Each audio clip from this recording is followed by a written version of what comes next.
하나님 아버지, 감사와 찬양을 드립니다. 하나님, 날이 급격히 추워지고 초겨울 날씨를 느끼며 저희는 하나님 앞에 달려나왔습니다. 주님께 간절히 구합니다. 우리의 마음과 심령도 하나님 앞에서 얼어붙지 않도록 성령으로 뜨겁게 하여 주시고 데워주시기를 간절히 바라고 원합니다. 나만 돌아보면 따뜻해질 줄 알았는데 따뜻해지기는커녕 더욱 뾰족해지고 차가워지는 것을 경험했습니다. 그러나 하나님을 바라보니 나도 따뜻해지고 이 따뜻함을 나누어 줄 수 있는 넉넉한 사람이 됨을 주님 앞에 고백합니다. 오 주님, 이 시간 삼위 하나님께서 우리를 어여삐 보시고 이 시간 좌정하시고 임재하셔서 우리의 예배 받으시는 줄 압니다. 바라고 원하오니 우리의 마음을 열어서 주의 영광에 기이한 것을 보게 하시고 심령이 뜨거워지게 하여 주시옵소서. 마음 상한 자 위로하시고 주여 몸 상한 자 낫게 하여 주시며 가족과 학교, 일터의 모든 사람들과 환경을 축복하시사 이번 한 주도 넉넉히 승리하게 하여 주시옵소서. 하고 싶은 말 다 하는 것이 승리가 아니요, 주께서 말씀하시게 하고 때로는 입을 다무는 것이, 잠잠히 참아 기다리는 것이 승리일 때도 있사오니 주여 성령으로 인도하여 주시사 전에 기대도 하지 못했던 놀라운 달콤함과 주님의 교제를 누리게 하여 주시기를 바라고 원합니다.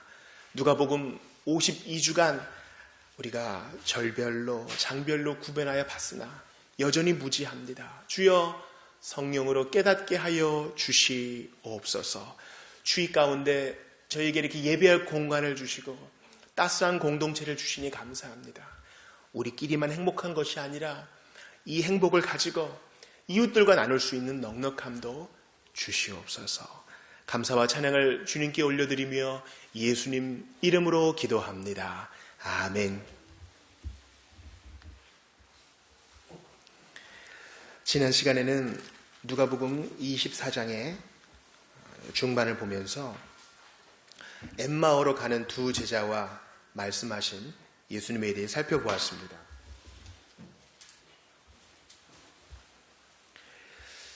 그들은 실망하여서 엠마오로 터덜터덜 걸어갔지만 예수님께서 동행해 주셨죠.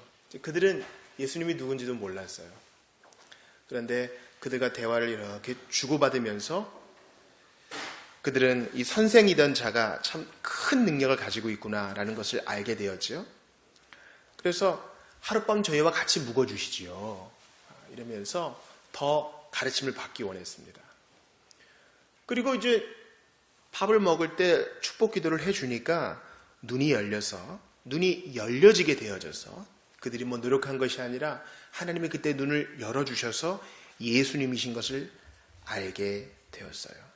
그래서 그 밤에, 밥 먹던 그 밤에 엠마오까지 먼 길을 걸어갔던 그들이 다시 전력으로 뛰어가지고 제자들 모여있는 곳으로 갑니다. 그러니까 놀라워요.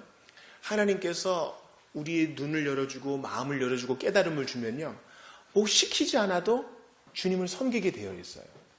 근데 거꾸로 계속 뭔가 시키면 언젠가 은혜를 받을 거야 하고 교회에서 봉사를 강요하고 헌신을 강요하게 되면요, 별로 좋은 일을 보지 못하게 됩니다.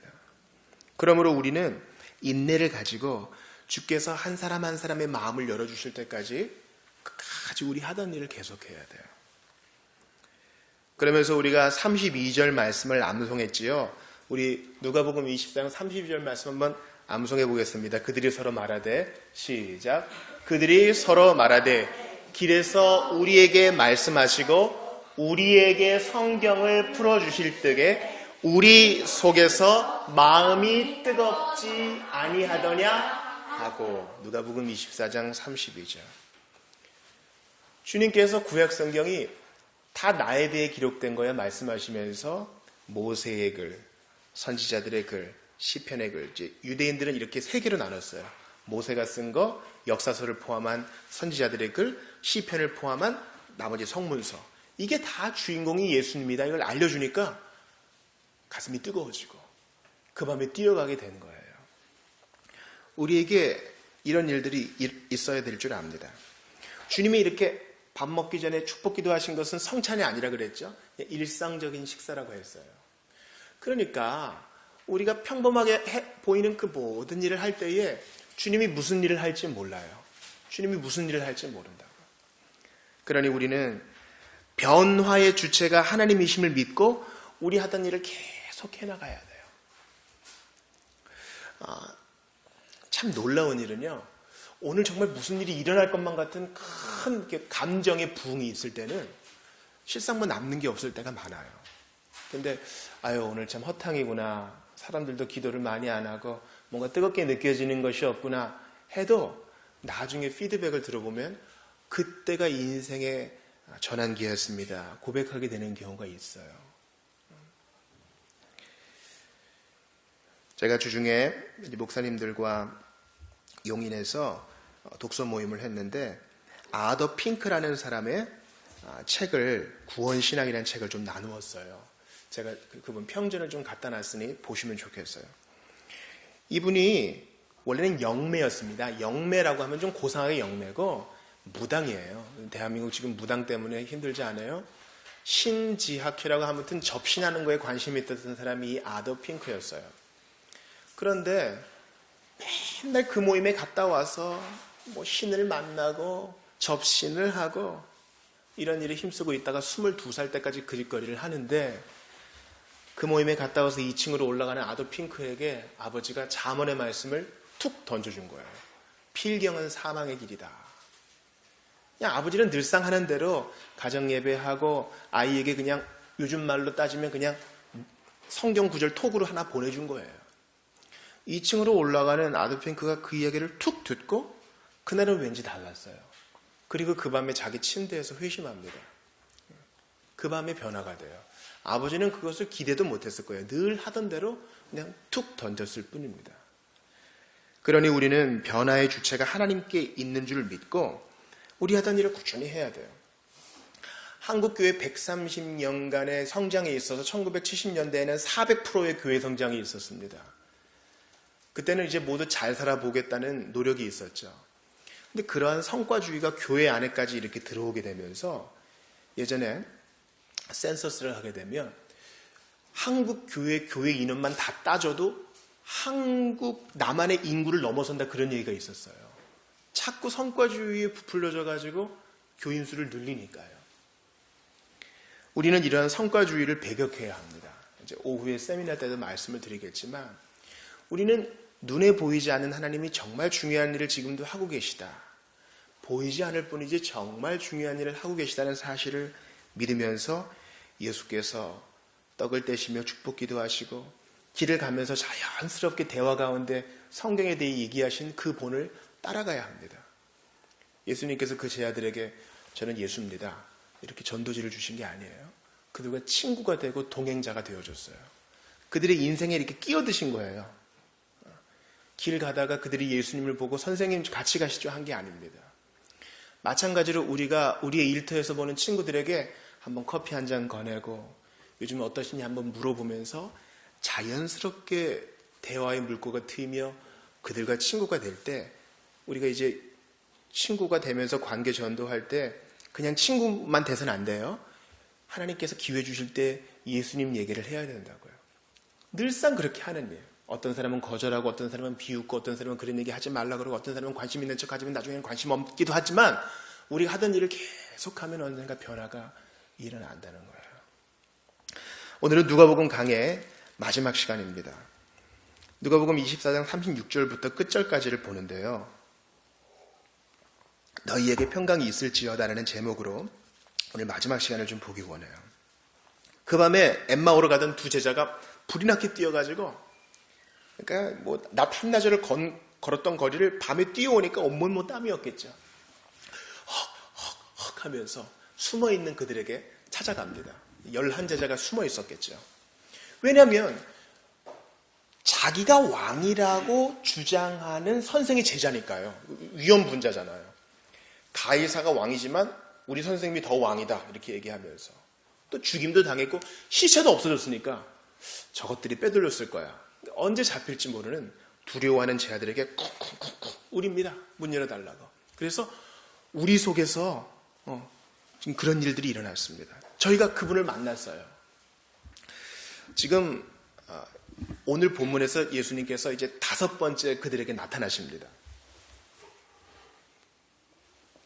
이 5번째라 함은 제일 처음에 막달라 마리아에게 나타나시고 제자들에게 전해주러 가던 여인들에게 나타나시고 그다음에 베드로에게 보여주시고 그리고 이제 엠마오로 가던 2 제자에게 알려주시고 이제 모였던 자들에게 주님이 나타나시는 거예요.